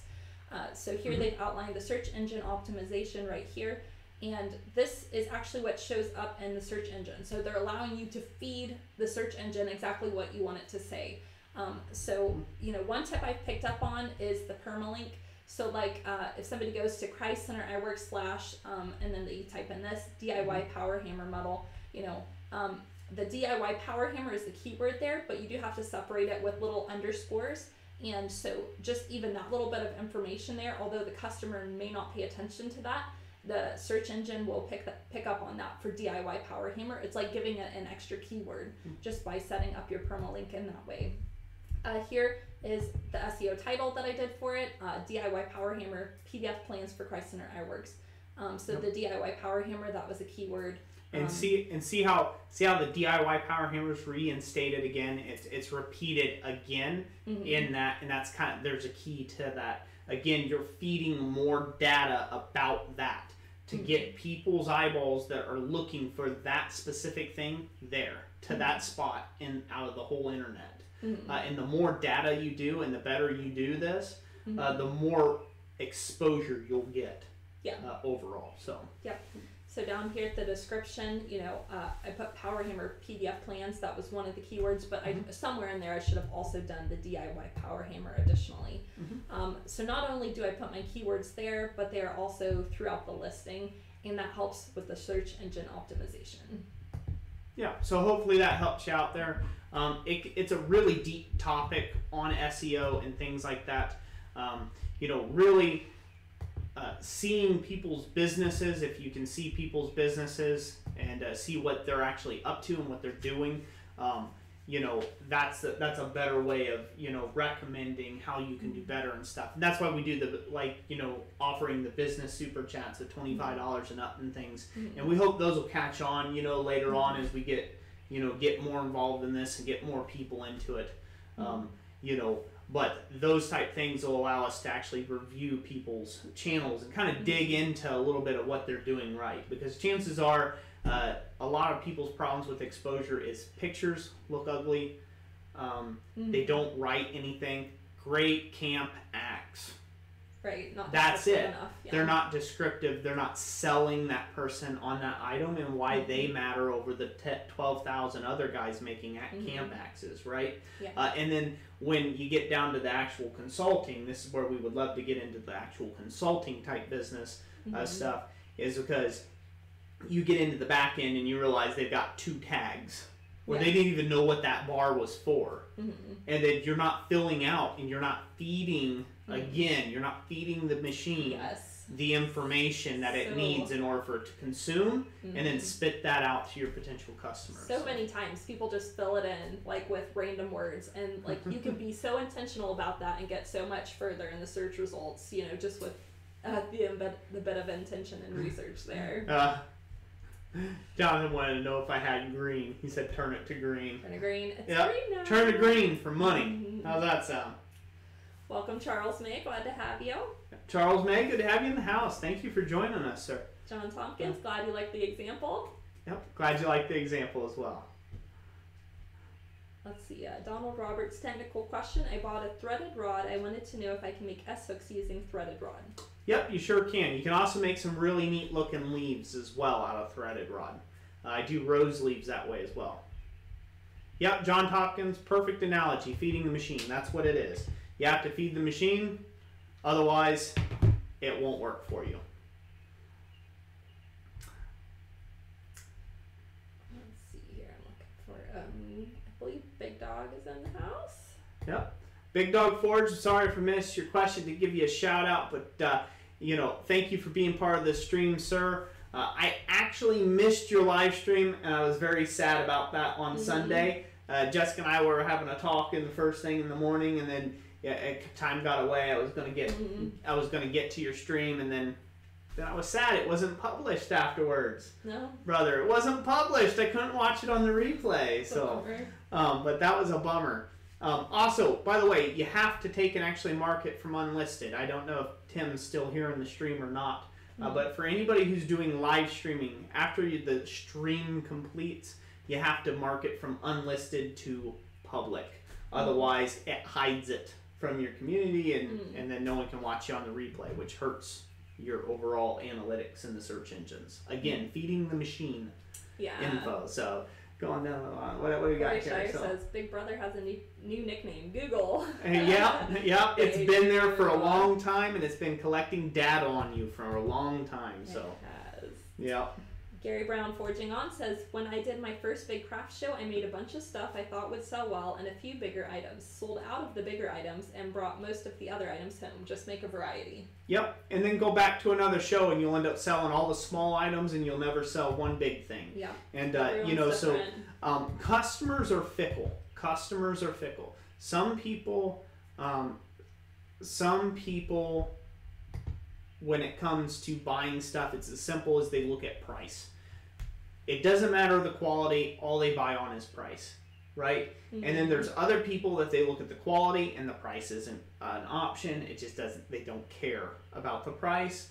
And then you got people that they're about the emotional connection to that item, what it symbolizes, or, you know, like your relationship and how well you did it, explaining to them why they need this item, right? And so people hit buy on several different things. So you may have been on point that day with the bigger items. When I mean on point, I mean you were speaking and preaching it like it was the gospel, brother. It is exactly what they needed to hear in order to buy the big items. And like, oh yeah, that's nice, you got smaller stuff, but I want that thing, right? That you're excited about, so I'm excited about it. I want that. So that could have been it. Or they could have seen big item and cheap compared to small item expensive.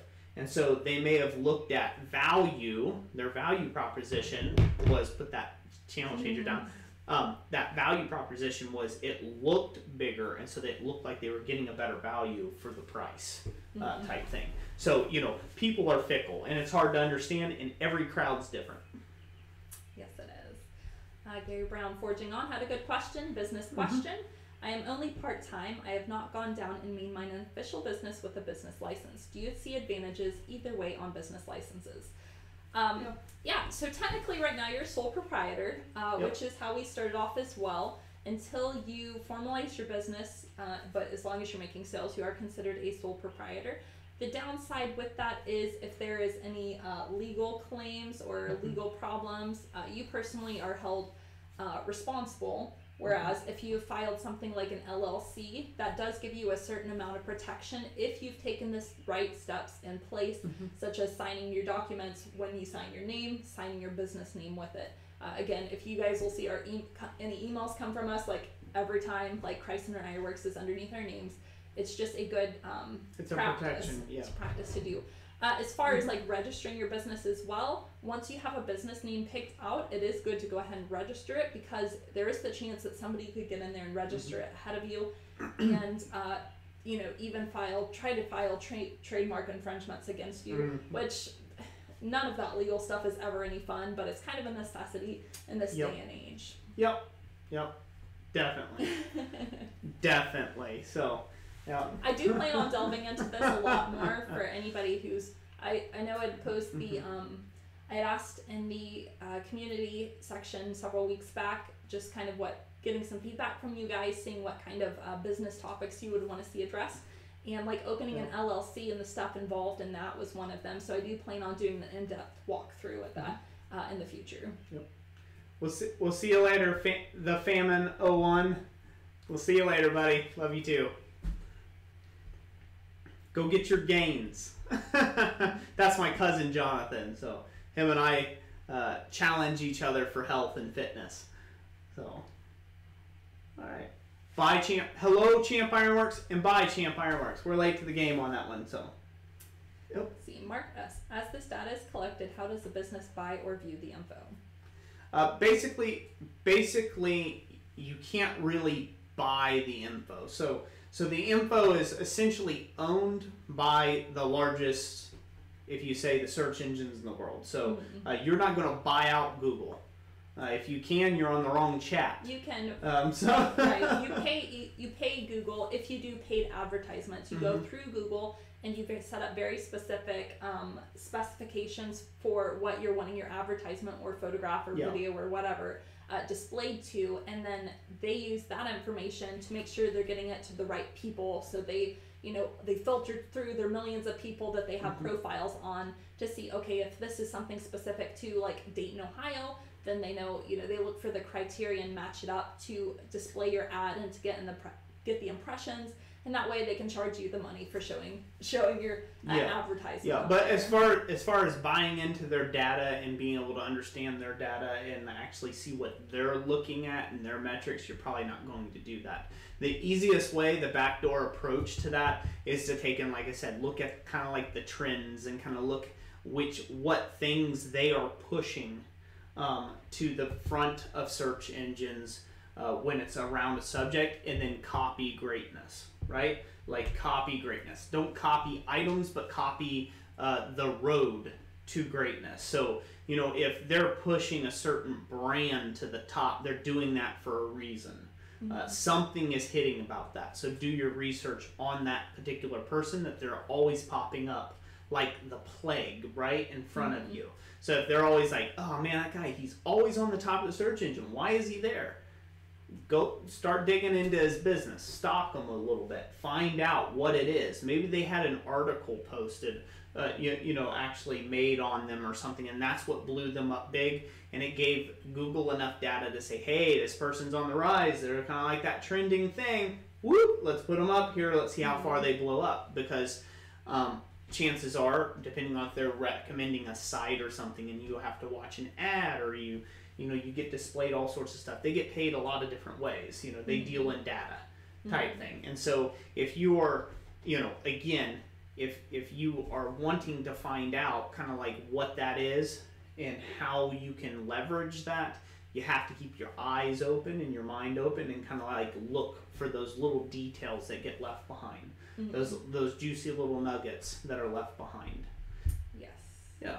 Yeah, let me go back up here for a second.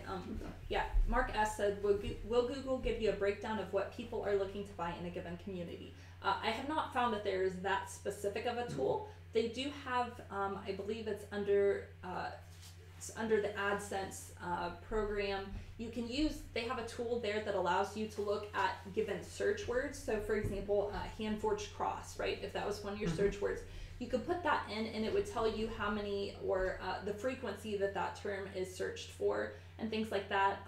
But as far as a tool tracking sales on a particular type of item, I don't believe there's anything like that currently available. And chances are, if they had that, everyone would use that tool, and then it wouldn't be really that big of a free marketplace as that is concerned. So,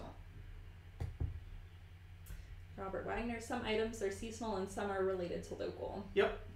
They are. Great. Hey, Dustin Dixon, good to have you back for dinner. Glad you joined the stream again. So, Mike G, my Etsy shop is my fun time hobby. It's fun for some side money. Yep, it definitely can be, and it definitely restock up the blacksmith tools. That's for sure. So, let's see, Azure Dragon. I made it to my first live stream for you guys. Good to have you here. Yeah. Thanks so much for giving out all the knowledge you two have worked so hard to learn over the years. You're very welcome. Yeah, You're very welcome. So. Corey Shire, yes, from my business class when getting my management degree. Protect yourself and incorporate in an LLC. Yep, cool. So he's doing that, yes, for the business class when getting. Yep, definitely. For the Honor Forge, I had a student cite a blog post of mine for an essay, LOL. Yeah, so blog posts have risen in popularity over the last couple of years. People like to include blogs on their website as a way of getting additional traffic to their website. So number one, it shows Google that you're posting frequently when you do blogs, and we actually have one. I just haven't been using ours very often. I haven't been using it well. But yeah, you can post when you're very knowledgeable about a subject. You can write about it, and you can encourage people to share that post, and it can get exposure to your website. And again, that strengthens it as far as Google wanting to boost you higher in the search rankings. It's just another square foot in that net that you're casting out there in the sea. So, Donald Roberts, you have a wonderful evening. So, thank you for being here. So, one of the things I wanted to point out most about business, you can get really caught up in Google, you can get caught up on your analytics, you can get caught up in all the ins and outs of SEO, and all those are good things, and we're always going to preach those things to you as important things for your business. But one of the biggest things that I love to take and tell people about, in business, is you need to define what it is that you stand for, okay? You need to define what it is that makes you tick, what you're happy, what you're passionate about, and what you love doing. I know that's such a cliche about being passionate, because it's true. It's very, very true. There are so many people who will go through this life working at a job they hate, for people they dislike, feeling like they've been stepped on, kicked, let down, all these different things, and they give 16, 20, 30 years of service to something they hate.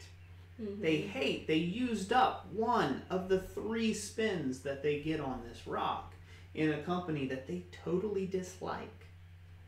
Like you talk to them, they sucked a sour truck of lemons, man. I mean, they just hate everything about life, and they get validity about how bad their job sucks. Compared to somebody else's, right? And that brings them some sort of comfort, I guess you would say. But then they don't ever really realize their full potential. I believe God has a great plan for every last one of you out there. Yes, I'm a Christian, non-apologetically, right? I'm just non-apologetic about that. And I just do. I believe that He has something better for everybody. And sometimes it is to be an employee, and to be a darn good one. And to grow up through the ranks of somebody else's company and let them have that headache. That's not everybody's thing, is to take and be a business person or an entrepreneur. But ultimately, if you find something that you're passionate about, that you're selling, and I really hope you take this to heart out of all the rest of this live stream, everything else we said, that if you find something that you're passionate about selling, you would do it. Wake up every morning and do it regardless if anybody bought even one item from you. And if you find that's what drives you and that's what makes you tick, that is contagious. You will blow up no matter where you go. It could be Instagram, you could be doing a podcast, you could do YouTube videos. I mean, you could do whatever the next big thing is, right? Like you could do Snapchat, you could do Facebook, you could do ads, right? You could buy Google ads, and get smeared all over the internet. You could be on Etsy or Amazon. It does not matter. You could be at a craft show. You could be at local events and venues and things like that. And because you're passionate and because you found your love in life, none of that type stuff is going to matter on the back end because you didn't happen to get that one grouchy person sell, right? That won't matter to you. And so therefore your business will blow up huge because of you, because of who's behind the helm, right?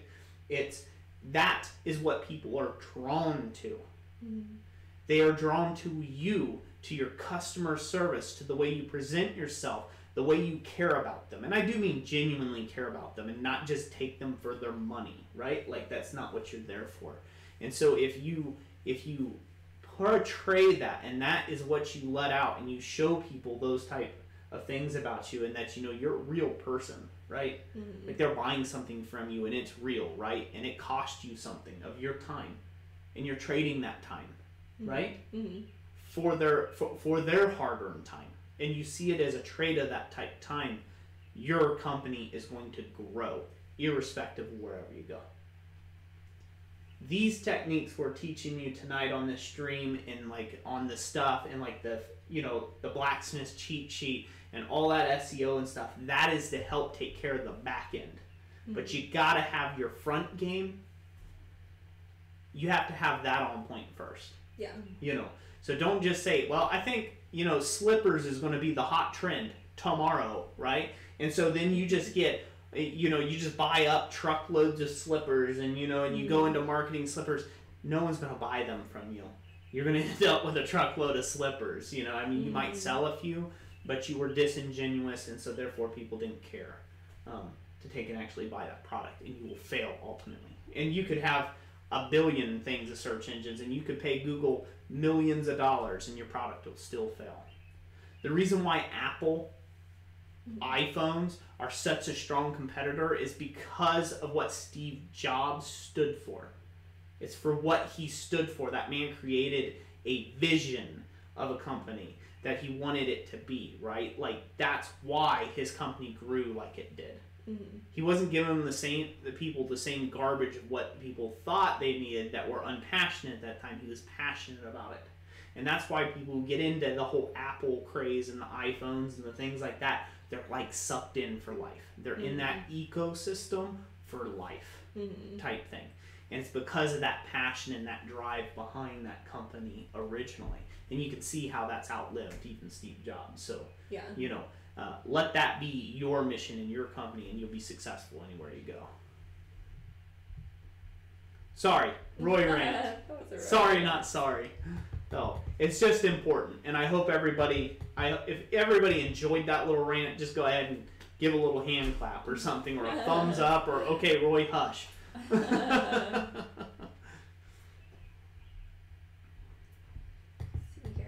For the Honor Forge, for me, I think I need to stop thinking about the blog as an SEO thing and just write on it as a creative and information outlet. The SEO is bogging my writing creativity down.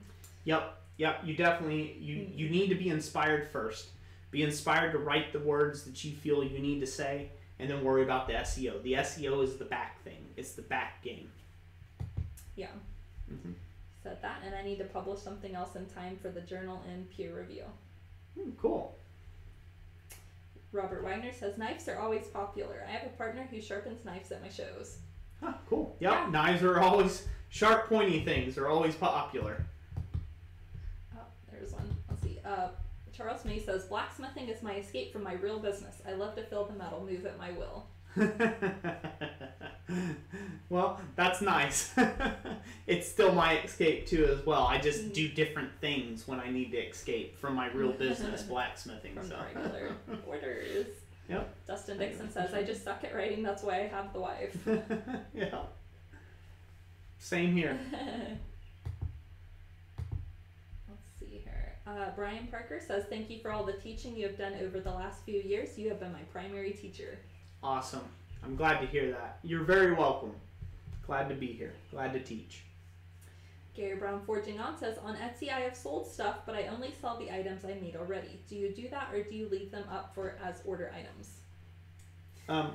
I do leave them up as order items. You do need to make it very clear that this isn't an item that's sitting on a shelf, or that it's a made to order. Yeah, you set the unless you deadline can get it done in the shipping deadline that you've discussed. So if you put the deadline out to 6 months, well, then you need to get it done within the 6 months, or you need to get with the customer because they bought in and contracted to 6 months, whatever that is. Yeah. So on Etsy you can set custom shipping times. If you have an item in stock, you probably want to put it on 1 to 3 day shipping time frame, just for the customer, for the quick turnaround. You know, sometimes people get on there looking for last minute gifts. If you are making something to order, you definitely need to set it out to that length of time that it takes you to make that item. And you have to keep in mind too that you may have other items during that same time frame that you're working on. So make sure you allow yourself enough time, and that way you don't have to inform your customer that there's been a delay because you have too many orders at that juncture. Yeah. So I want to answer this Azure Dragon X, right? I'm going to go ahead and answer your question. It's a two-part question. I think it's a really great question. It's relative. I have a two-part question, if you please. I am wanting to start smithing full-time and make a living off of it. Like Roy, I have no forge. I have no forge yet, and I have not decided on coal or gas. What is your opinion? Second part of that question is, what would be the first 5 things you would say is essential in becoming successful in trying to leaving the mundane 9 to 5 and making the dream a reality? Great 2 questions. So the first one, you want, if you can only build one forge, you want the most versatile forge. And the most versatile forge on the planet is a coal forge. You can burn charcoal in it, you could burn briquettes, you can burn green wood in it, you can burn coal in it, you can burn anthracite in it, you can burn coke in it usually, you can burn all sorts of different fuels in it. And you have the option of, as long as it's not closed in and in some sort of enclosure, it's really free to heat whatever you want. So if you need to heat a big long piece, you just lay it on top of the fire and cover it up. If you need to heat a little small piece, you can pack the fire down into a little cave and just heat up little small components and pieces. A gas forge, it has one size opening. Whatever size you bought is what you get. It'll never get any bigger for you, and it'll never get any smaller. It's a fixed opening size, and it's meant for production work. So I would wait on the gas forge. I would get a coal forge first, if it was me. That's my own personal opinion. To answer the second question real quick, what would be the first 5 things you would say is essential to becoming successful and trying to leave the 9 to 5, right? I think I got that right. Yes. Yep, and making the dream the reality. Okay, so the first 5 things is essential, okay? First of all, you have to have the passion and the drive for it. This has got to be something that you honestly want to do. It's something you honestly want to do. If you're thinking you're going to get easy streaked, or that you're going to somehow be able to lay out on the beach every day and forge the occasional item, that's not it. This isn't for you. You will work harder than what you're probably working right now. Just to stay afloat sometimes. Yeah. That's hard truth. That's real. Yeah. Okay. It's an amazing thing to take and know that you earned your living with the sweat of your brow, and you get to go home at the end of the day feeling prideful in the fact that you feel proud that you did a good day's worth of work and that you got out an item to a person that is going to love it and cherish it for a lifetime. So you got to have that passion first and foremost. Okay, that's the first thing on the list. Secondly, you have to kind of have a direction that you want to go. So if that's knives, it's knives. If it's fire pokers, fire pokers. If it's camp gear, if it's wedding stuff, it's whatever it is. You've got to have that direction and where you want to go. Okay? Yeah. And third thing, don't listen to all the hate. You're going to have people who do not realize your same vision or your same passion for that thing, and that's okay. You're going to get tons of people giving you newspaper clippings like you're a hobo, okay, about jobs and job offerings, and like, hey, I know you haven't worked in a long time, right? Like, you're out sweating every day in your shop, right? But you haven't worked in a really long time, and they'll send you stuff, and you know, they'll send you Thanksgiving baskets. You know, take them with a smile on your face. They're free, right? Like, but they'll give them away to another needy family, you know, or something. But you're going to have that, okay? And you just get, that doesn't define you or where you're going. Fourthly, you've got to have stamina. Yeah, Stamina, perseverance, to know that Rome was not built in a night, right? Like, it will take time to build up. And lastly, last but not least, start now, today. Do not make the leap until you've done something towards it today. You have got to have proof of concept. So start stocking your store, start stocking your items on your shelf, get off this live stream right now, go out and start. Well, you'll have to have a forge first, right? That's what you're wanting to do. As soon as you've got that, get in the forge, start making items. I don't care if they look cruddy, start making items. You can't make them look better until you've made your first one. You know, and a lot of times it takes 100 repetitions of something before you get decently good at it. It takes 1,000 repetitions before you become very well versed in it, and it takes a couple 100,000 repetitions before you're a master in it. So this is a long game. This is a long game, and you have to be able to have patience. So that would be like the 5 things that I would tell you, and those are in general. And now I'll give you a +1, a +6 on the very first. Is if you are a Christian, you better put that God first over it all, and ask what you want me to do. You know, that I gave 5 things that are applicable to everybody, no matter what your race, religion, creed, whatever it is, your faith, your gender. Nothing. None of that matters to me. Those 5 things are applicable, right? And I say the 6th one's even applicable if you choose to believe that way. But again, that is what I would say for those 5 things. That is a great question. I loved it. Yeah, that was a really great question. Another Roy rant. Charles May says you can't fake passion for your product or service. Yeah. There was all the clapping for your Roy rant Thank earlier. You all. George New, hi Roy and Jess. Hey, good to have you all here. Once again, thank you all. Hi Susan, good to have you in the house. Mike G says, is it better to have the Etsy listing a certain amount in quantity? So I have heard before from a guy who is a really big seller on eBay that I took his class a while back. He did recommend it only having a quantity of 1 or 2 items to try to get people to the urgency, right? It provides urgency. Oh, this item might be almost out of stock. If I don't buy it now, it might be gone. But for us personally, I like to set items. Now, on Etsy, once your last one sells, they move it to sold out on your store, and it's no longer visible. So that's the downside if you let your quantity get too low in that way. So if you're going to set it real low, you have to keep an eye on that. You want at least 2 in, a quantity of 2. That way, as soon as it sells, what Etsy does is they automatically renew it. They charge you the 20 cents to your account, and that's going to go ahead and put it back up at the top of the list of the search results, because they said, okay, this just sold, let's get it back up there again, let's get you another one sold. So that's what they do. But us personally, a lot of our items, we put a quantity of 5, just because, you know, it's still a small quantity. I don't have to go through and check it as often if the quantity is running out on that. Yep. For the Honor extremely, I can understand and what you all are saying better. My brain is weird. Yeah, he said he watched it at 1.5 times speed. Okay, good. Yeah, that is weird. Let's see, Dustin Dixon. I am just a hobbyist right now, but I am just, but I just impressed 7 different potential customers this last weekend by showing off the anvil I just got done building from the ground up. Awesome. Cool. Good. No. And my small brake drum forge.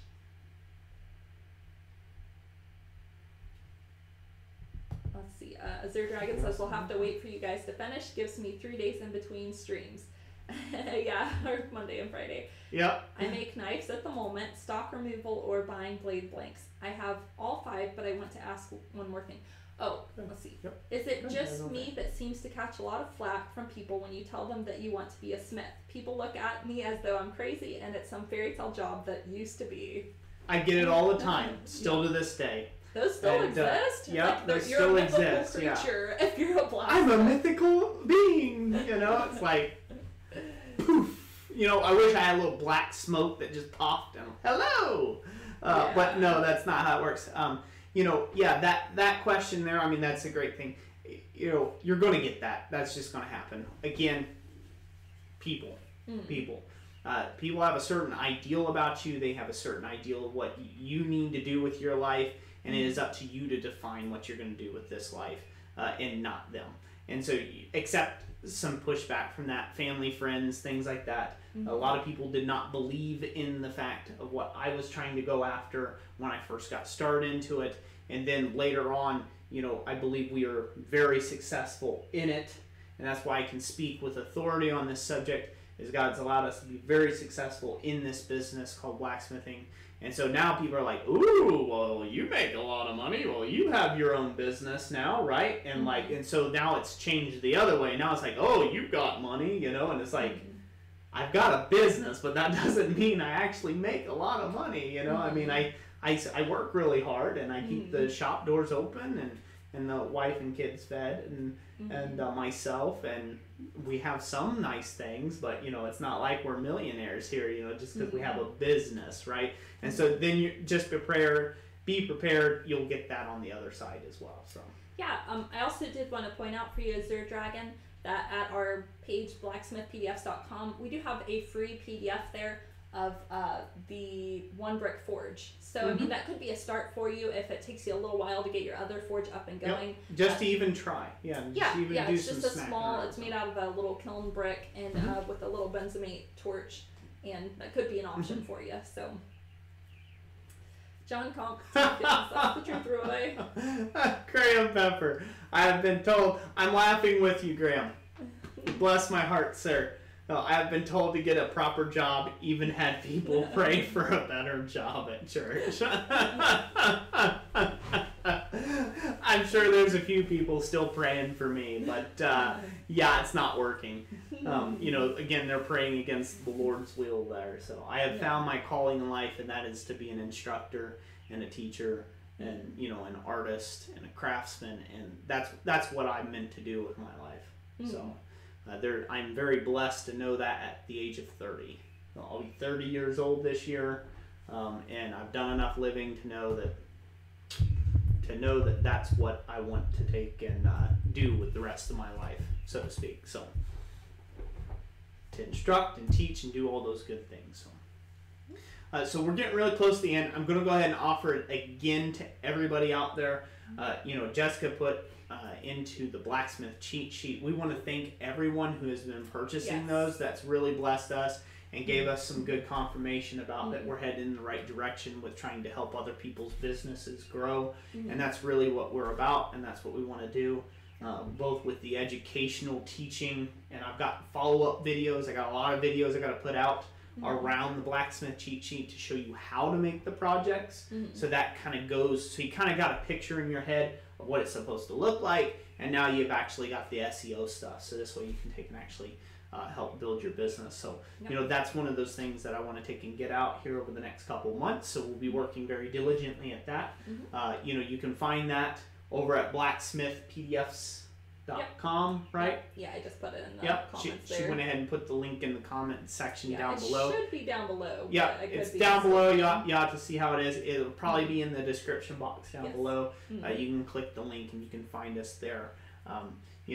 We try not to take and do too much of, like shameless self-promotion with that. But again, it's more of a resource. It is a resource. It is a paid download. Which does help us and helps us continue to do this. And as our life changes, this might become our, new business model, if you will, to help and coach and instruct and do that sort of thing, which we're very passionate and very driven to. you know, once again, that key, that first key there. So, what else they got here?